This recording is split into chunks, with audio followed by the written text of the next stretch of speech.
having the patio enclosure windows all the way around the room, I no longer have to worry about it being dirty, and it is a favorite.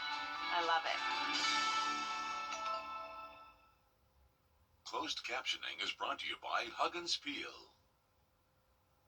Parker's Kitchen's chicken tenders are nearly twice the size of our competitors. They're juicier and crispier and fresher.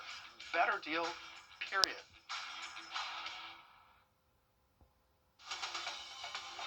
Live from Augusta, you're watching News 12 at 6 o'clock.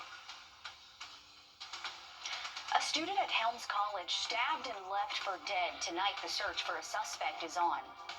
And Augusta's budget shortfall is much worse than we thought. How the city ended up $21 million in the hole and why you might pay the price. Plus, what Aiken drivers need to know about the Powder House Connector project that now is well underway. I'm Zana Halliburton, and you're watching News 12 at 6 o'clock, now streaming live on Wrdw+. We start off at Helms College, where Richmond County deputies say 30-year-old Martin Gordon was found in the college's parking lot off Washington Road around 11 last night. They say he was stabbed at least once and died. Deputies have since released these photos of who they believe might be Gordon's killer. This person was wearing all black and had their face covered. They were seen walking towards Washington Road. Your Audrey Dickerber joins us live now from the newsroom. Audrey, what's the latest in this case tonight? Well, spreading online and in person, from students to family members, friends, and even people who didn't even know him. While wondering why this all happened, they're feeling sadness. I was on campus today and spoke to a few students who tell me they're shocked, sad, and worried.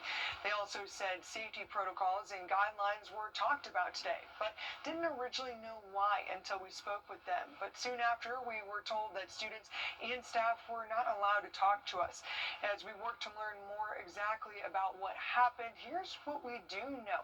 There are night classes at Helms College with adult learners in mind.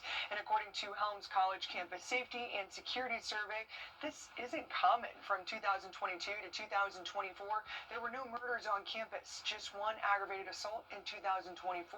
But that doesn't mean people still aren't worried while waiting for the suspect to be caught.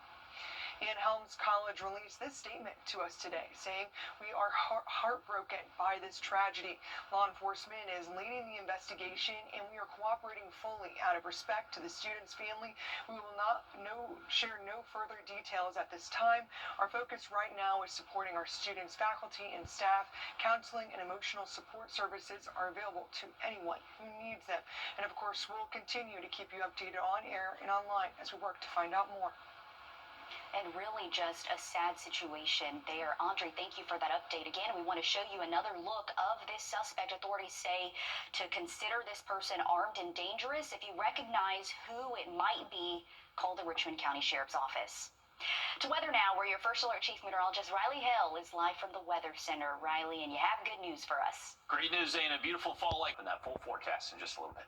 Thanks, Riley. Today, Augusta city leaders revealed the budget situation is much worse than we thought. Instead of an $11 million shortfall, we learned the shortfall is closer to $21 million. This will spell big changes as leaders work on the 2026 budget. We previously knew about the $11 million. The city says the American Rescue Plan is no more, so that's a $7 million hit to the general fund. The other part of the shortfall was because of a higher than expected employee health care cost and money owed to the federal government. Today, we learned rising costs from the sheriff's office adds another $9.5 million to the shortfall. Your city government reporter, Sydney Hood, joins us live from the municipal building now. And Sydney, this will impact every aspect of the city as leaders prepare next year's budget. And from rising costs to the end of COVID relief money, the city administrator compares the city's current financial situation to a house on fire. And now it's up to city leaders to figure out how to put that fire out. But let's start with how the city ended up with a $21 million shortfall. The administrator says not having access to American Rescue Plan funds rising costs, public safety costs, and years of keeping taxes low are reasons for the shortfall. She proposed to commissioners several ways to help fill that shortfall, which she says includes raising property taxes by 2 mills, which the city finance director says equals to about $150 a year for a $200,000 home. The administrator also proposed asking departments to cut 3% from their budgets and cutting funding to outside agencies and nonprofits. She says by doing this, Augusta would have about $4.5 million left over to help rebuild its savings. Now, I know I just threw a lot of information and a lot of numbers at you, but you can be a part of the current proposed budget conversations commissioners and city leaders are having by going to their proposed work sessions, the first one being next Thursday at 2 o'clock. Now, the administrator says she wants commissioners to approve the budget by November 18th. So, in the meantime, commissioners will have to have those, quote, tough conversations that the administrator's been saying that they'll have to have this budget cycle in order to put out that fire she's been referencing here. And that's why it's important for the community to attend those sessions and voice their opinions and concerns. Thank you for that update there from Richmond County, Sydney. Also, during today's committee meetings, we learned about Project 2035, a blueprint for growth in Augusta.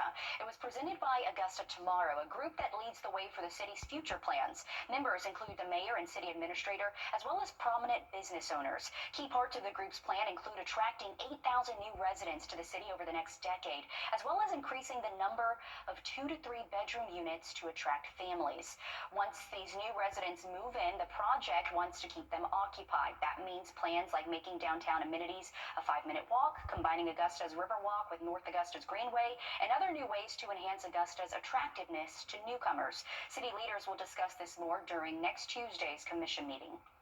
And also moving forward today, nearly $195,000 to replace playground equipment at Augusta's Riverwalk. You're looking at plans for this new and improved area given to us today by the city. The playground was severely damaged during Hurricane Helene. The money to repair the playground will come from FEMA reimbursements to the city. Next week, leaders will vote on final approval. Happening now live in Columbia County, a Board of Education meeting is underway.